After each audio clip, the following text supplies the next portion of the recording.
نستعينه ونؤمن به ونتوكل عليه ونعوذ بالله من شرور انفسنا ومن سيئات اعمالنا من يهده الله فهو المهتدي ومن يضلل فلن تجد له وليا مرشدا واشهد ان لا اله الا الله وحده لا شريك له واشهد ان محمدا عبده ورسوله ورسله بالهدى ودين الحق ليظهره على الدين كله ولو كره المشركون.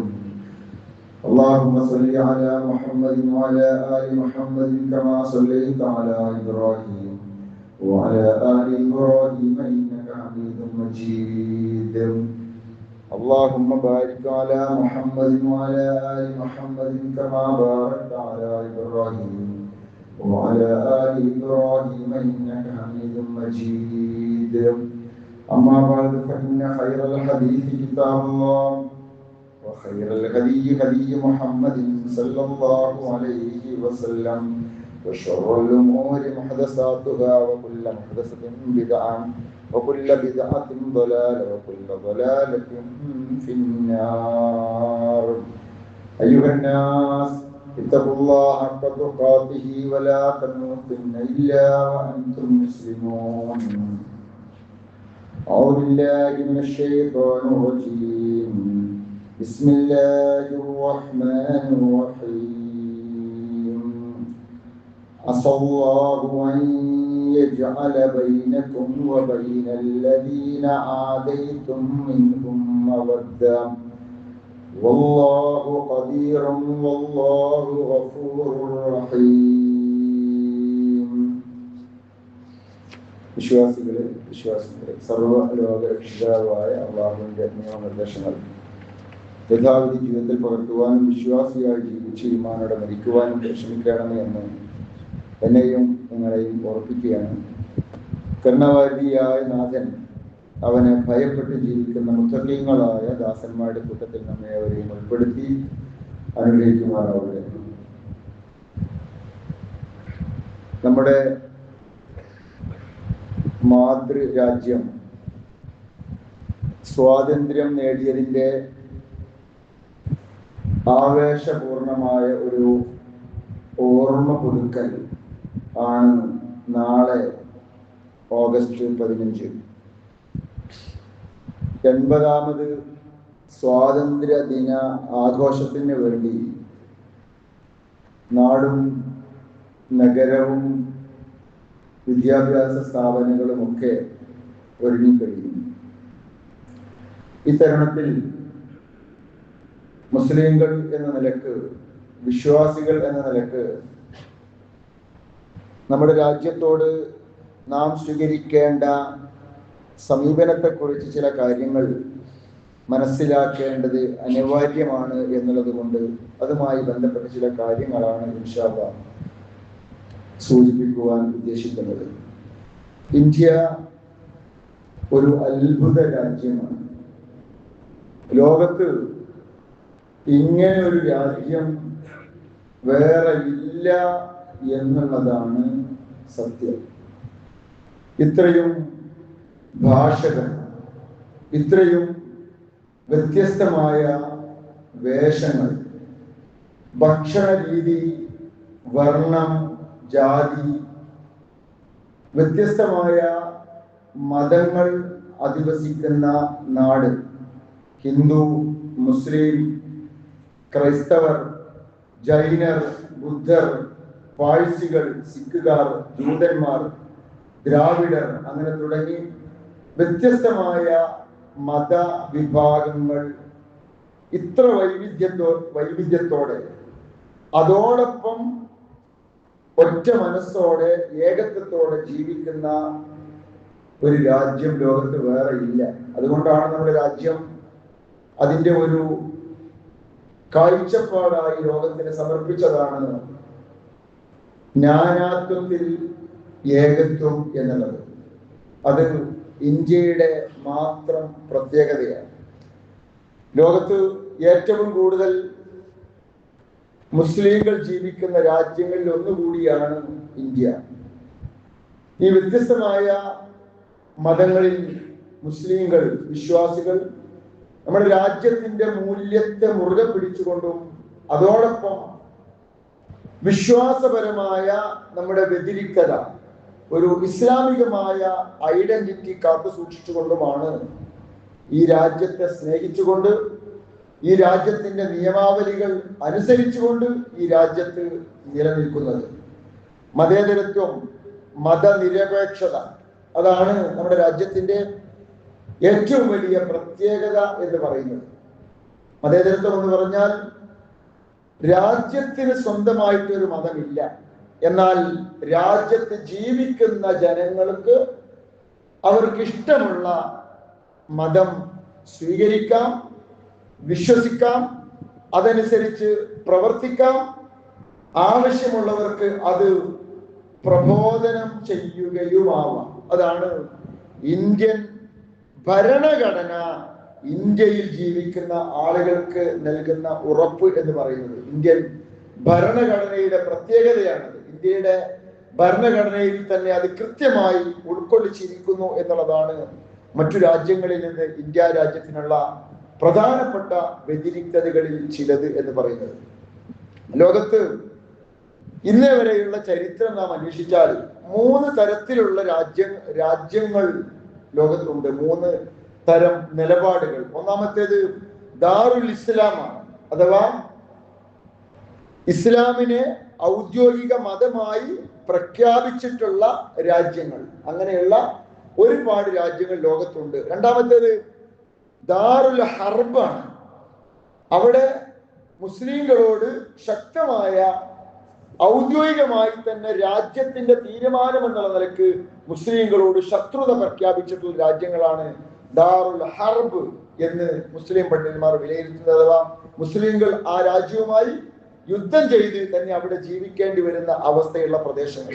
മൂന്നാമത്തേത് ദാറു ദഅവ അല്ലെങ്കിൽ ദാറു സുൽഹ്, ദാറുൽ അഹദ് എന്നൊക്കെ പറയും. അവിടെ ആ രാജ്യത്ത് അവിടെ നമ്മുടെ വിശ്വാസം അനുസരിച്ച് ജീവിക്കുവാനുള്ള സ്വാതന്ത്ര്യമുണ്ട്, ദഅവത്തിനുള്ള സ്വാതന്ത്ര്യമുണ്ട്. രാജ്യവുമായി നാം ഒരു സന്ധിയിൽ ഏർപ്പെട്ടുകൊണ്ട്, ഒരു കരാറിൽ ഏർപ്പെട്ടുകൊണ്ട് സൗഹൃദത്തോടെ സ്നേഹത്തോടെയാണ് ആ രാജ്യത്ത് ജീവിക്കുന്നത്. ഇന്ത്യ മഹാരാജ്യം ഈ ഒരു മൂന്നാമത്തെ വിഭാഗത്തിലാണ് ഉൾക്കൊള്ളുക. എന്ന് വെച്ചാൽ നമ്മുടെ സംരക്ഷണം രാജ്യം നമുക്ക് ഉറപ്പു നൽകുന്നു. അതോടൊപ്പം രാജ്യത്തിന്റെ അഖണ്ഡതയ്ക്ക് വേണ്ടി, അതിന്റെ ശരിയായ നിലനിൽപ്പിന് വേണ്ടി സ്നേഹത്തോടു കൂടി സൗഹൃദത്തോടു കൂടി ഈ രാജ്യത്ത് നാം ജീവിക്കുന്നു എന്ന പ്രഖ്യാപനമാണ് മുസ്ലിങ്ങൾ നിർവഹിച്ചു കൊണ്ടിരിക്കുന്നത്. അതായിരിക്കണം ഒരു വിശ്വാസിയെ സംബന്ധിച്ചിടത്തോളം, മുസ്ലിങ്ങളെ സംബന്ധിച്ചിടത്തോളം രാജ്യത്തോടുള്ള നിലപാട് എന്ന് പറയുന്നത്. അങ്ങനെയാണ് റസൂലുള്ളാഹി സ്വല്ലല്ലാഹു അലൈഹി വസല്ലം നമുക്ക് മാതൃക കാണിച്ചു തന്നിരിക്കുന്നത്. നമുക്കറിയാം 63 വർഷക്കാലമാണ് റസൂലുള്ളാഹി സ്വല്ലല്ലാഹു അലൈഹി വസല്ലമയുടെ ജീവിതം. അതില് അവസാന കാലത്തുള്ള ഏതാനും വർഷങ്ങൾ മാത്രമാണ് റസൂലുള്ളാഹി സ്വല്ലല്ലാഹു അലൈഹി വസല്ലമ ഇസ്ലാമിക ഭരണത്തിൽ ജീവിച്ചത്. ബാക്കിയുള്ള ജീവിതകാലം മുഴുവനും മറ്റു വിശ്വാസത്തിൽ അധിഷ്ഠിതമായ മുസ്ലിം രാജ്യമല്ലാത്ത പ്രദേശത്ത് ആ രാജ്യക്കാരുമായി, ആ നാട്ടുകാരുമായി സഖ്യമുണ്ടാക്കുകയും അങ്ങനെ ആ രാജ്യത്തോട് സ്നേഹം പ്രകടിപ്പിക്കുകയും ചെയ്തുകൊണ്ടാണ് റസൂലുള്ളാഹി സ്വല്ലല്ലാഹു അലൈഹി വസല്ലം ജീവിച്ചത്. മദീനയിലെ ജീവിതം നമുക്കറിയാം. അബസീനയിലേക്ക് ഹിജ്റ പോയ മുസ്ലിങ്ങളുടെ ചരിത്രം നമുക്കറിയാം. അവിടെ ഒന്നും ഇസ്ലാമിക രാജ്യമല്ല, പക്ഷേ ആ രാജ്യത്തോട് പൊരുത്തപ്പെടുകയും അവിടുത്തെ നിയമങ്ങൾ അംഗീകരിക്കുകയും ആ രാജ്യത്തോടുള്ള സ്നേഹം പ്രഖ്യാപിക്കുകയും നിലനിർത്തുകയും ചെയ്തുകൊണ്ടാണ് അവിടെയുള്ള മുസ്ലിങ്ങളൊക്കെ ജീവിച്ചത്. ഹുബ്ബുൽ വതനി മിനൽ ഈമാൻ, ഇത് ഒരു ഹദീസ് ഒന്നുമല്ലെങ്കിലും ഇസ്ലാമികമായി അംഗീകരിക്കപ്പെടുന്ന ഒരു ആപ്തവാക്യമാണ്. രാജ്യസ്നേഹം അത് മതത്തിന്റെ ഭാഗം തന്നെയാണ്. ഒരു മതവിശ്വാസി ജീവിക്കുന്ന രാജ്യത്തോട് കൂറ് പുലർത്തുക എന്നുള്ളത്, ആ രാജ്യത്തുള്ള ആളുകളോട് നീതി കാണിക്കുക എന്നുള്ളത്, ആ രാജ്യത്തിന്റെ അഖണ്ഡതയ്ക്ക് വേണ്ടി പ്രവർത്തിക്കുക എന്നുള്ളത് മതപരമായി തന്നെ അവന്റെ ബാധ്യതയാണ്. റസൂലുള്ളാഹി സ്വല്ലല്ലാഹു അലൈഹി വസല്ലമയുടെ മക്ക കാലഘട്ടത്തെ നമുക്കറിയാം. ഒരുപാട് പ്രശ്നങ്ങളും പ്രതിസന്ധികളും പ്രയാസങ്ങളും ഒക്കെ റസൂലുള്ളാഹി സ്വല്ലല്ലാഹു അലൈഹി വസല്ലമക്ക് നേരിടേണ്ടി വന്നിട്ടുണ്ട്. എന്നിട്ടും എത്ര സ്നേഹത്തോടെയാണ് മക്കയെ റസൂലുള്ളാഹി സ്വല്ലല്ലാഹു അലൈഹി വസല്ലം നോക്കിക്കണ്ടത്. മക്കയിൽ നിന്ന് നിർബന്ധിതമായ സാഹചര്യത്തിൽ ഹിജ്റ പോകേണ്ടി വന്നപ്പോൾ മക്കയുടെ അതിർത്തിയിൽ വെച്ച് റസൂലുള്ളാഹി സ്വല്ലല്ലാഹു അലൈഹി വസല്ലം നടത്തിയ ഒരു പ്രഖ്യാപനമുണ്ട്. ചരിത്രത്തിൽ രേഖപ്പെടുത്തപ്പെട്ട ഒരു പ്രഖ്യാപനമാണത്. വല്ലാഹി ഇന്നകി ഖൈറു അർളില്ലാഹി വഅഹബ്ബു അർളില്ലാഹി ഇലല്ലാഹ്. ഈ മക്കയോട് പറയുകയാണ്, വല്ലാഹി ഇന്നകി ലഖൈറു അർളില്ലാഹ്, അള്ളാഹുവിന്റെ ഭൂമിയിൽപ്പെട്ട ഏറ്റവും ശ്രേഷ്ഠമായ ഭൂമിയാണ്, ഏറ്റവും ശ്രേഷ്ഠമായ മണ്ണാണ് നീ. വഅഹബ്ബു അർളില്ലാഹി ഇലല്ലാഹി, അള്ളാഹുവിന്റെ ഭൂമിയിൽ അള്ളാഹുവിന് ഏറ്റവും ഇഷ്ടമുള്ള മണ്ണാണ് നീ. നബി സല്ലല്ലാഹു അലൈഹി വസല്ലം ജീവിച്ച മക്ക, അവിടെ നിന്ന് ജീവിക്കാൻ സാധിക്കാതെ നാട് വിടേണ്ടി വരുമ്പോഴും ആ സ്നേഹം നെഞ്ചേറ്റിയിട്ടാണ് റസൂലുള്ള പറയുന്നത്, വലൗലാ അന്നി ഉഖ്രിജ്തു മിൻകി മാ ഖറജ്തു, നിന്നിൽ നിന്ന് എന്നെ നിന്റെ ആളുകൾ പുറത്താക്കിയിട്ടില്ലായിരുന്നുവെങ്കിൽ ഞാൻ ഈ നാട് വിട്ട് പോകുമായിരുന്നില്ല എന്ന് പറഞ്ഞുകൊണ്ടാണ് റസൂലുള്ളാഹി സ്വല്ലല്ലാഹു അലൈഹി വസല്ലം മക്കയിൽ നിന്ന് ഹിജ്റ പോകുന്നത്. ഇനി മദീനയിൽ ചെന്നപ്പോഴും റസൂലുള്ളാഹി സ്വല്ലല്ലാഹു അലൈഹി വസല്ലമക്ക് മക്കയോടൊരു മഹബ്ബത്ത് ഉണ്ട്. അതുകൊണ്ടാണ് റസൂലുള്ളാഹി സ്വല്ലല്ലാഹു അലൈഹി വസല്ലം പ്രാർത്ഥിക്കുന്നത്, അല്ലാഹുമ്മ ഹബ്ബിബ് ഇലൈനൽ മദീന. ഇന്ന് ചില ആളുകള് മക്കയേക്കാൾ, ഇസ്ലാം എല്ലാ നിലക്കും മക്കയിലുള്ള പള്ളിയാണ്, മസ്ജിദുൽ ഹറമിനെയാണ് ഒന്നാം സ്ഥാനം കൽപ്പിച്ചത്, രണ്ടാം സ്ഥാനമാണ് മസ്ജിദ് നബവിക്ക് നൽകിയത്. ഇന്ന് പലരും സംസാരിക്കുന്നത് മക്കയേക്കാൾ ശ്രേഷ്ഠത മദീനക്കാണെന്ന് പറഞ്ഞുകൊണ്ടാണ്. റസൂലുള്ളാഹി സ്വല്ലല്ലാഹു അലൈഹി വസല്ലം തീർച്ചയായിട്ടും രണ്ടും റസൂലുള്ളാഹിയുടെ നാടാണ്. മക്കയെ റസൂലുള്ളാഹി സ്വല്ലല്ലാഹു അലൈഹി വസല്ലം ഏറെ ഇഷ്ടപ്പെട്ടു. മദീനയിൽ ചെന്നപ്പോൾ റസൂലുള്ളാഹിയുടെ പ്രാർത്ഥന എന്താണെന്നറിയോ? അല്ലാഹുവേ, മക്കയെ ഇഷ്ടപ്പെട്ടതുപോലെ മദീനയെ കൂടി ഇഷ്ടപ്പെടുവാൻ നീ എനിക്ക് മനസ്സ് നൽകണമേ എന്ന് പ്രാർത്ഥിച്ചിട്ടാണ് റസൂലുള്ളാഹി സ്വല്ലല്ലാഹു അലൈഹി വസല്ലം മദീനയിൽ ചെന്നത്. എന്ന് വെച്ചാൽ മക്കയെയാണ് റസൂലുള്ളാഹി സ്വല്ലല്ലാഹു അലൈഹി വസല്ലം ഏറെ ഇഷ്ടപ്പെട്ടത്, അത് കഴിഞ്ഞാൽ മദീന. ഇന്ന് മദീനയിലാണ് നബി സല്ലല്ലാഹു അലൈഹി വസല്ലമയുടെ റൗളയുള്ളത്, അല്ലെങ്കിൽ റൗളയുള്ളത് മദീന. റൗള എന്ന് പറഞ്ഞാൽ നബി സല്ലല്ലാഹു അലൈഹി വസല്ലമയുടെ മാമയിന ബൈത്തി വ മിമ്പറി, മിമ്പറിന്റെയും വീണ്ടി അടുക്കുള്ള സ്ഥലം അത് മദീനയിൽ മാത്രമേ ഉള്ളൂ, അത് മസ്ജിദ് നബവിയിലേ ഉള്ളൂ. അതോടൊപ്പം നബി സല്ലല്ലാഹു അലൈഹി വസല്ലമയുടെ ഖബറല്ല റൗള, റൗളയല്ല ഖബർ, രണ്ടും രണ്ടാണ്. നബി സല്ലല്ലാഹു അലൈഹി വസല്ലമയുടെ ഖബർ ഉള്ളത് മദീനയിലാണ്. അത് കൽപ്പിച്ചിട്ട് ചില ആളുകൾ മക്കയേക്കാൾ, അതിന് തീർച്ചയായിട്ടും ശ്രേഷ്ഠതയുണ്ട്, ആ ശ്രേഷ്ഠതയെ തള്ളിക്കളയാൻ നമുക്ക് സാധിക്കയില്ല. പക്ഷേ ഒന്നാം സ്ഥാനം കൽപ്പിക്കപ്പെട്ട പള്ളി മക്കയിലെ പള്ളിയാണ്, രണ്ടാം സ്ഥാനമാണ് മസ്ജിദ് നബവിക്കുള്ളത്, മൂന്നാം സ്ഥാനമാണ് മസ്ജിദ് അഖ്സക്കുള്ളത്. അത് റസൂലുള്ളാഹിനോട് നമുക്ക് മഹബത്ത് ഉണ്ട് എന്ന് കരുതിയിട്ട് മക്കയേക്കാൾ മദീനക്ക് ശ്രേഷ്ഠത കൽപ്പിക്കാൻ ഇസ്ലാമിൽ നമുക്ക് അധികാരമൊന്നുമില്ല. റസൂലുള്ളാഹി സ്വല്ലല്ലാഹു അലൈഹി വസല്ലം പഠിപ്പിച്ചതാണ്, അള്ളാഹു പഠിപ്പിച്ചതാണ് ദീനുൽ ഇസ്ലാം എന്ന് പറയുന്നത്. ഏതായാലും ആ മദീനയെ കൂടി സ്നേഹിക്കുവാൻ വേണ്ടിയുള്ള മനസ്സ് നൽകാൻ അള്ളാഹുവിന്റെ പ്രവാചകൻ അള്ളാഹുവോട് പ്രാർത്ഥിക്കുകയാണ്, അള്ളാഹുവേ, എനിക്ക് മക്കയെ പോലെ ഇഷ്ടപ്പെടുവാൻ, അല്ലെങ്കിൽ അതിനേക്കാൾ കൂടുതൽ മദീനയെ ഇഷ്ടപ്പെടുവാനുള്ള മനസ്സ് നീ എനിക്ക് നൽകണമേ എന്ന് ശാസ്ത്രം പ്രാർത്ഥിക്കുകയാണ്. അപ്പോ നമ്മൾ ജീവിക്കുന്ന രാജ്യം, വിശിഷ്യ ഇന്ത്യ രാജ്യം എന്ന് പറയുന്നത്, മുസ്ലിങ്ങളാകുന്ന നമ്മൾ അഥവാ നമ്മുടെ പൂർവികരായ ആളുകൾ കൂടി ആയിരക്കണക്കിന് മുസ്ലിങ്ങൾ ജീവത്യാഗം സഹിച്ചതിന് ശേഷമാണ് നമ്മുടെ രാജ്യം സ്വതന്ത്രയായത്. ഇത് നമ്മുടെ കൂടി രാജ്യമാണ്, നമ്മുടെ കൂടി രക്തത്തിന്റെ അടയാളമുള്ള രാജ്യമാണ്. രാജ്യസ്നേഹം അടിക്കടി തെളിയിക്കേണ്ടി വരുന്ന ഒരു സാഹചര്യം നമ്മുടെ രാജ്യത്ത് ഉണ്ടാകുമ്പോൾ നമ്മൾ ഇത്തരം കാര്യങ്ങളെ കുറിച്ച് ബോധവാന്മാരാവണം, ചരിത്രം മനസ്സിലാക്കണം, ചരിത്രം പഠിക്കണം. ടിപ്പു സുൽത്താനും ഹൈദർ അലിയും ഒക്കെ വീരമൃത്യു വരിച്ച് നേടിയെടുത്തതാണ് ഇന്ത്യയുടെ സ്വാതന്ത്ര്യം എന്ന് പറയുന്നത്. അലി സഹോദരന്മാർ, മൗലാന മുഹമ്മദ് അലിയും മൗലാന ഷൗക്കത്ത് അലിയും അടങ്ങിയ ആളുകൾ ഒരുപാട് വിപ്ലവത്തിന് നേതൃത്വം നൽകിയത് കൊണ്ടാണ് നമ്മുടെ രാജ്യത്തിന് സ്വാതന്ത്ര്യം ലഭിച്ചത്.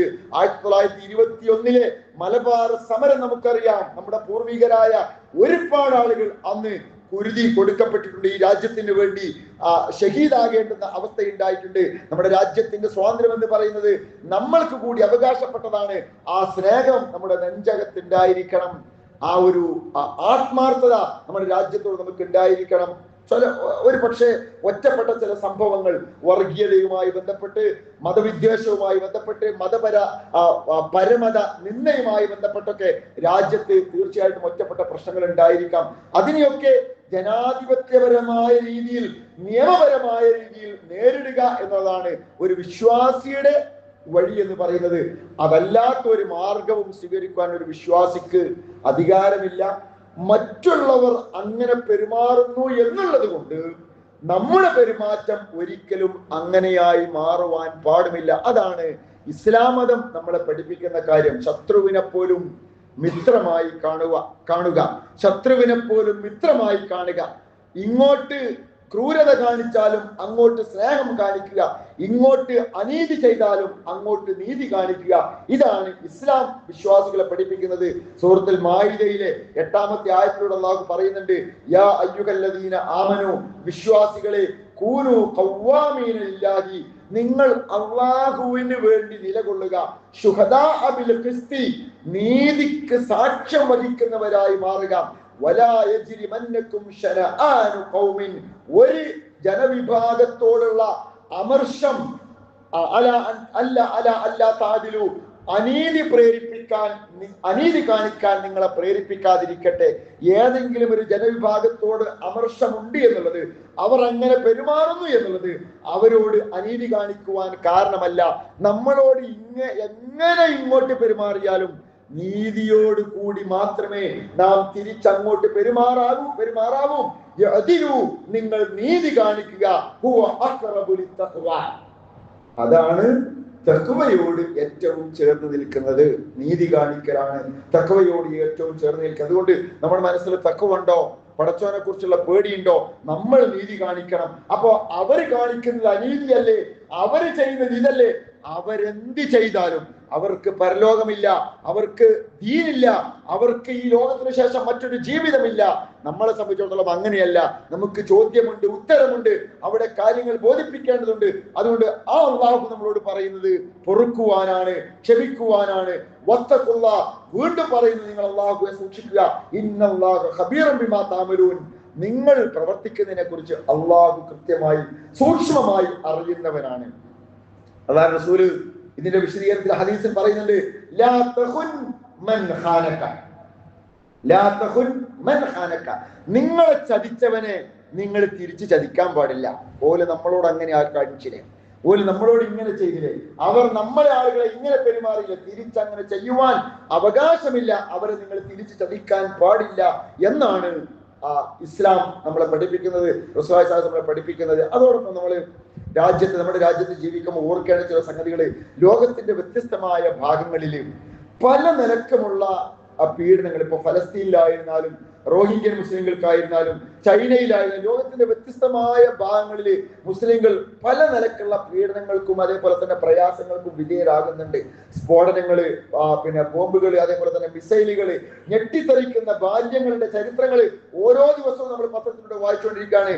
ഇസ്ലാമികമായ വേഷം ധരിക്കാൻ പറ്റാത്ത അവസ്ഥ, മുസ്ലിങ്ങൾക്ക് പള്ളിയിൽ പോലും ജുമാഅക്കോ ജമാഅത്തിനോ ഒരുമിച്ച് കൂടാൻ പറ്റാത്ത അവസ്ഥ, അങ്ങനെയൊക്കെയുള്ള ഒരുപാട് സ്ഥലങ്ങളിൽ, ലോകത്തിന്റെ വ്യത്യസ്തമായ രാജ്യങ്ങളിൽ അത്തരം പ്രയാസങ്ങളൊക്കെ അനുഭവിക്കുന്ന ഒരുപാട് ജനതയുണ്ട്. നമ്മുടെ രാജ്യത്തെ അൽഹംദുലില്ലാഹ് ഔദ്യോഗികമായി അങ്ങനത്തെ ഒരു പ്രശ്നമില്ല. ഒറ്റപ്പെട്ട പ്രശ്നങ്ങൾ ചിലയിടങ്ങളിൽ ഉണ്ടാവാം, എന്നാലും രാജ്യത്തിന്റെ ഒരു തീരുമാനമായിട്ട് അങ്ങനെ ഒന്നും വരുന്നില്ല. നമ്മുടെ രാജ്യത്ത് സ്വാതന്ത്ര്യം നിലനിൽക്കുന്നുണ്ട്. നമ്മുടെ നാട്ടിൽ അൽഹംദുലില്ലാഹ് നിർഭയത്വം അനുഭവിക്കാൻ നമുക്ക് സാധിക്കുന്നുണ്ട്. ഇത് അള്ളാഹുവിന്റെ വലിയൊരു അനുഗ്രഹമാണ്. ഈ അനുഗ്രഹം നമ്മൾ ഓർക്കുകയും അള്ളാഹുവിന് നന്ദി കാണിക്കുവാൻ നമുക്ക് സാധിക്കുകയും ചെയ്യണം. വിശുദ്ധ ഖുർആൻ പറയുന്നുണ്ട്, നോക്കൂ, നിങ്ങൾ കിടന്നുറങ്ങാൻ പോലും സാധിക്കാതെ, മനസ്സമാധാനത്തോടെ ഒരു രാത്രി കഴിച്ചു കൂട്ടാൻ സാധിക്കാതെ പ്രയാസപ്പെടുന്ന, നെരിപ്പോടിൽ ജീവിക്കുന്ന ആളുകളെ അപേക്ഷിച്ച് നിങ്ങൾ നിർഭയത്വം അനുഭവിക്കുന്നു. ഈ അനുഭവിക്കുന്ന അനുഗ്രഹങ്ങൾക്ക് തീർച്ചയായിട്ടും നാളെ റബ്ബിന്റെ മുൻപിൽ നിങ്ങൾ മറുപടി പറയേണ്ടി വരും. അതിനെ എത്രത്തോളം പോസിറ്റീവായിട്ട് ഉപയോഗിച്ചു, ആ അനുഗ്രഹത്തെ ഉപയോഗപ്പെടുത്തിക്കൊണ്ട് എന്തെല്ലാം നന്മകൾ ചെയ്തു, നിങ്ങൾ നാളെ റബ്ബിന്റെ മുൻപിൽ മറുപടി പറയേണ്ടി വരും. സൂറത്തുൽ ഹജ്ജിലൂടെ അല്ലാഹു പഠിപ്പിക്കുന്നുണ്ട്, അല്ലദീനയും മക്കന്നാകും ഫിൽ അർളി, ഭൂമിയിൽ അവർക്ക് നാം സൗകര്യമുണ്ടാക്കി കൊടുത്താൽ അഖാമുസ്സലാം, അവർ നമസ്കാരം നിലനിർത്തുകയും സക്കാത്ത് നൽകുകയും നന്മ കൽപ്പിക്കുകയും അവർ തിന്മ വിരോധിക്കുകയും ചെയ്താൽ വലില്ലാഹി ആഖിബത്തുൽ ഉമൂർ, അവിടെയാണ് അവർക്ക് ഏറ്റവും നല്ല പര്യവസാനം ഉണ്ടാവുക. അപ്പോ അള്ളാഹു നമുക്ക് സൗകര്യം ചെയ്തു തരുമ്പോൾ, ഭൂമിയിൽ നിർഭയത്വം നൽകുമ്പോൾ നാം ചെയ്യേണ്ടത് നമസ്കാരം നിലനിർത്തുകയാണ്, സക്കാത്ത് നൽകുകയാണ്, നന്മ കൽപ്പിക്കുകയും തിന്മ വിരോധിക്കുകയും ചെയ്യുകയാണ്. അങ്ങനെ ചെയ്താൽ അവർക്കാണ് അള്ളാഹുവിന്റെ അനുഗ്രഹം ലഭിക്കുക എന്നാണ് വിശുദ്ധ ഖുർആൻ പഠിപ്പിക്കുന്നത്. ഇവിടെ നമ്മുടെ രാജ്യത്തിനും നമ്മുടെ സമൂഹത്തിനും ഗുണമുള്ള കാര്യങ്ങളോട് ചേർന്ന് നിൽക്കാൻ സഹോദരങ്ങളെ, സഹോദരിമാരെ നമുക്ക് സാധിക്കണം. റസൂലുള്ളാഹി സ്വല്ലല്ലാഹു അലൈഹി വസല്ലമയുടെ ജീവിതത്തിന്റെ ആരംഭത്തിലുണ്ടായ ഒരു സംഭവം ഹിൽഫുൽ ഫുളൂൽ എന്ന പേരിലാണ് ചരിത്രത്തിൽ അത് അറിയപ്പെടുന്നത്.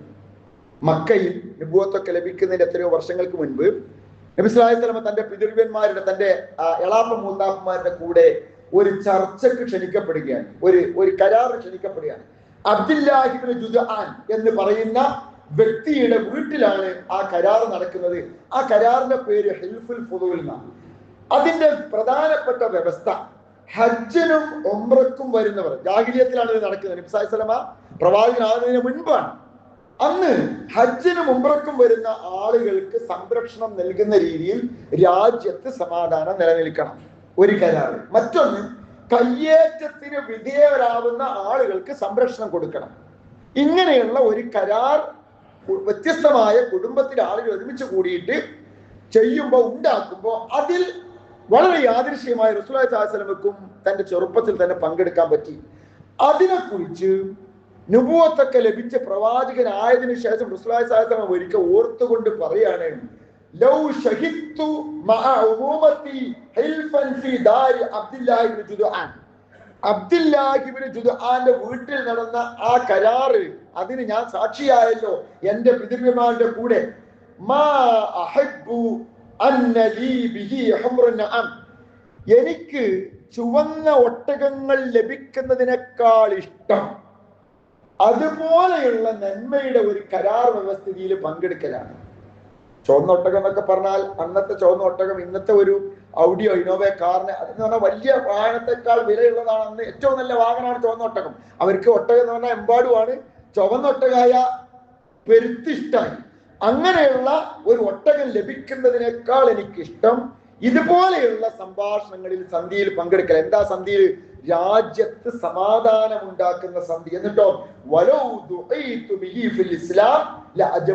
ഞാൻ ഇസ്ലാമൊക്കെ കിട്ടിയതിനു ശേഷം ഇതുപോലെയുള്ള ഒരു കരാർ വ്യവസ്ഥയിലേക്ക്, രാജ്യത്ത് സമാധാനം നിലനിൽക്കുന്ന ഒരു കരാറിലേക്ക് എന്നെ ക്ഷണിച്ചാൽ ഇഷ്ടത്തോടെ ഇന്നും ഞാൻ അതിൽ പങ്കെടുക്കും എന്ന് ത്വഹ റസൂലുള്ളാഹി സ്വല്ലല്ലാഹു അലൈഹി വസല്ലം പ്രഖ്യാപിക്കുകയാണ്.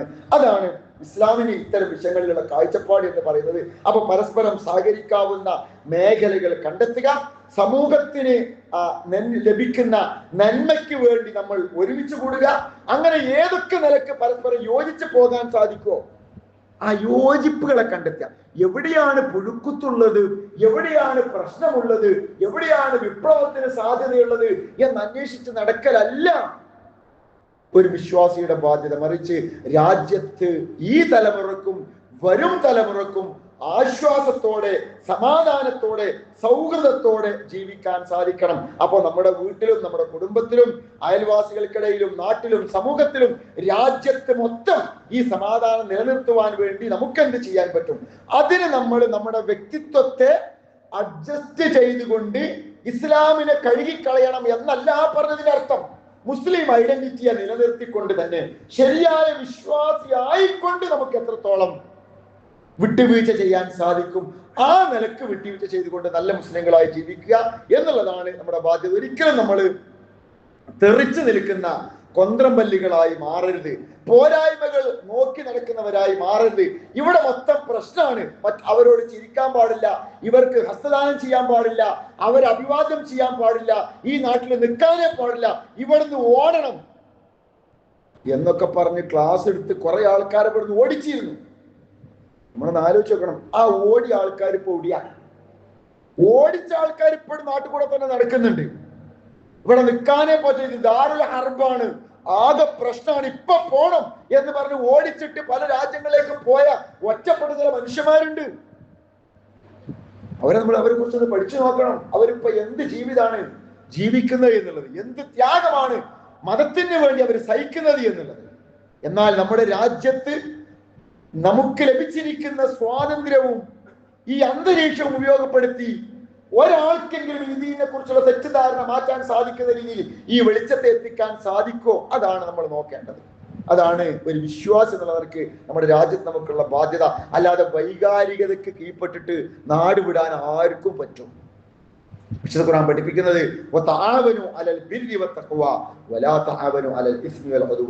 നന്മയുടെ വിഷയത്തിൽ നിങ്ങൾ പരമാവധി സഹകരിക്കുക. തിന്മയുടെ വിഷയത്തിൽ നിങ്ങൾ സഹകരിക്കാൻ നിൽക്കരുത്. മതത്തിന്റെ പേരിൽ നിങ്ങളോട് യുദ്ധം ചെയ്യാത്ത ആളുകൾ, നിങ്ങളുടെ വീട്ടിൽ നിന്ന് നിങ്ങളെ പുറത്താക്കാത്ത ആളുകൾ, അവർക്ക് അവർക്ക് പുണ്യം ചെയ്യുന്നതിന് നിങ്ങൾക്ക് വിരോധമില്ല. നാട്ടിൽ നിന്ന് നിങ്ങളെ പുറത്താക്കാത്തവര്, നിങ്ങളോട് യുദ്ധം ചെയ്യാൻ വരാത്തവര്, അവരോട് പുണ്യം ചെയ്ത് നിങ്ങൾക്ക് വിരോധമില്ല. നിങ്ങൾ അവരോട് പുണ്യം ചെയ്യണം. നിങ്ങൾ അവരോട് നീതി കാണിക്കണം. അള്ളാഹ് ഇഷ്ടം നീതി പാലിക്കുന്നവരെയാണ്. അപ്പൊ നിങ്ങളോട് ഇങ്ങോട്ട് ശത്രുത വെച്ച് പുലർത്താത്ത, നേർക്ക് നേരെ നിങ്ങളോട് യുദ്ധത്തിന് വരാത്ത ആളുകളോട് നിങ്ങൾ സ്നേഹത്തോടെ പെരുമാറണം. വീണ്ടും അള്ള പറഞ്ഞു, ഇന്നമായൽക്കാക്കുമല്ല, അള്ള വിരോധിക്കുന്ന എന്താണെന്നറിയോ? അനില്ലദീന ഖാതലൂകും ഫിദ്ദീനി, മതത്തിന്റെ പേരിൽ, മുസ്ലിമായി എന്നുള്ളതിന്റെ പേരിൽ നിങ്ങളോട് യുദ്ധം ചെയ്യുന്ന ആളുകൾ, വഖറജൂകും മിൻ ദിയാരിക്കും, അതിന്റെ പേരിൽ നിങ്ങളുടെ വീട്ടിൽ നിന്ന് നിങ്ങൾ അവരെ പുറത്താക്കുകയും ചെയ്താൽ, വലാഹറു അലാ ഇഖ്റാജിക്കും, ആ പുറത്താക്കലിന് വേണ്ടി പരസ്പരം അവർ സഹകരിച്ചാൽ, അവരോട് മൈത്രി ബന്ധം പുലർത്തുന്നതിനെയാണ് അള്ളാഹു നിങ്ങളോട് വിരോധിച്ചിരിക്കുന്നത്. അങ്ങനെയുള്ള ആളുകളോട് ആരെങ്കിലും മൈത്രി ബന്ധം പുലർത്തിയാൽ അവരാണ് അക്രമികളെ. ഇതാണ് ഇസ്ലാമിന്റെ ഈ വിഷയത്തിലുള്ള കാഴ്ചപ്പാട്. ഇസ്ലാം എപ്പോഴും ഒരു ഹോപ്പ്, പ്രതീക്ഷ നൽകുന്ന മതമാണ്. എല്ലാം തീർന്നു, ഇനി അങ്ങോട്ട് ഇരുട്ടാണ് എന്ന് പറഞ്ഞ് പേടിപ്പിക്കുന്ന മതമല്ല ഇസ്ലാം. ആളുകൾക്ക് പ്രതീക്ഷ നൽകുക, ആളുകൾക്ക് മുന്നോട്ട് പോകുവാനുള്ള കരുത്ത് നൽകുക, ആളുകൾക്ക് ജീവിതത്തിൽ മുന്നോട്ട് പോകുവാനുള്ള ഊർജം നൽകുക, അതിനുള്ള ഒരു സാഹചര്യം ഉണ്ടാക്കി കൊടുക്കുക. അതാണ് ഇസ്ലാം എന്ന് പറഞ്ഞ് വിശുദ്ധ ഖുർആൻ സൂറത്തുൽ മുംതഹിനയിലൂടെ പഠിപ്പിക്കുന്നുണ്ട്. ഞാൻ നിങ്ങൾ ഓതി കേൾപ്പിച്ച വാക്യം, അസല്ലാഹു അൻ യജ്അല ബൈനകും വബൈനല്ലദീന ആദൈതും മിൻഹും മവദ്ദ. ഇന്ന് നിങ്ങളോട് ശത്രുതയുള്ള ആളുകളോട് പോലും സ്നേഹത്തോടെ പെരുമാറുന്ന, അവർ നിങ്ങളെ ഇങ്ങോട്ടും നിങ്ങൾ അവരെ അങ്ങോട്ടും ആത്മാർത്ഥമായി സ്നേഹിക്കുന്ന ഒരു സാഹചര്യം ഉണ്ടാക്കുവാൻ അള്ളാഹുവിന് സാധിച്ചേക്കാം. സൂറത്ത് മുംതഹിനയിലെ 7-ാമത്തെ ആയത്തിലൂടെ അള്ളാഹു പഠിപ്പിക്കുകയാണ്, അള്ളാഹുവിന് അതിന് സാധിച്ചേക്കാം. കാരണം വല്ലാഹു ഖദീർ, അള്ളാഹു കഴിവുള്ളവനാണ്. വല്ലാഹു ഗഫൂറുൻ റഹീം, അള്ളാഹു ഗഫൂറാണ്, പുറത്തു കൊടുക്കുന്നവനാണ്, റഹീമാണ്, കരുണാനിധിയാണ്. പിന്നെ നിങ്ങൾക്ക് എന്താ അങ്ങനെ ആയിക്കൂടെ എന്ന അള്ളാഹുവിന്റെ ചോദ്യം നമ്മുടെ രാജ്യത്തോടുള്ള സ്നേഹവും കൂറും കാണിക്കുവാനുള്ള ഉപദേശമാണ് നമുക്ക് നൽകുന്നത്. റസൂലുള്ളാഹി സ്വല്ലല്ലാഹു അലൈഹി വസല്ലം ജീവിച്ചതിന്റെ സാഹചര്യത്തെ കുറിച്ച് നമ്മൾ മനസ്സിലാക്കാം. നബി സ്വല്ലല്ലാഹു അലൈഹി വസല്ലം ഇതുപോലെയുള്ള ഒരു ബഹുമത സമൂഹത്തിൽ ജീവിച്ചപ്പോൾ എന്ത് നിലപാട് കൈക്കൊണ്ടു, അതാണ് നമ്മുടെ നിലപാട്. അല്ലാതെ എല്ലാറ്റിനെയും സംശയത്തോടെ നോക്കിക്കാണുകയും എല്ലാറ്റിനെയും എതിർക്കുകയും അങ്ങനെ നാടുവിടുകയും ചെയ്യുന്ന നിലപാടല്ല റസൂൽ പഠിപ്പിച്ചത്. അതിന്റെ അർത്ഥം ഒന്നുണ്ടായാലും നമ്മൾ പ്രതികരിക്കേണ്ട എന്നുള്ളതല്ല. ഏറ്റവും ക്രിയാത്മകമായി, പോസിറ്റീവായി നമ്മുടെ രാജ്യത്ത് സംഘടിപ്പിക്കാൻ സാധിക്കുന്ന രീതിയിലുള്ള ജനാധിപത്യപരമായ പ്രതിരോധ മാർഗം നമുക്ക് സ്വീകരിക്കാം. അത് മതത്തിൽ നമുക്ക് പഠിക്കാൻ കൃത്യമായിട്ട് സാധിക്കും. അക്കാര്യങ്ങൾ കൃത്യമായി പഠിപ്പിച്ച് തന്നിട്ടുണ്ട്. നമ്മൾ അറിയുക, ആഴത്തിൽ മതത്തെ മനസ്സിലാക്കുക, നമ്മുടെ രാജ്യത്തിന്റെ പാരമ്പര്യം പഠിക്കുക, വിശ്വാസിയായി ജീവിക്കുക, അള്ളാഹുവോട് പ്രാർത്ഥിക്കുക, അവൻ നമ്മെ കാത്തുരക്ഷിക്കുമാറാവട്ടെ.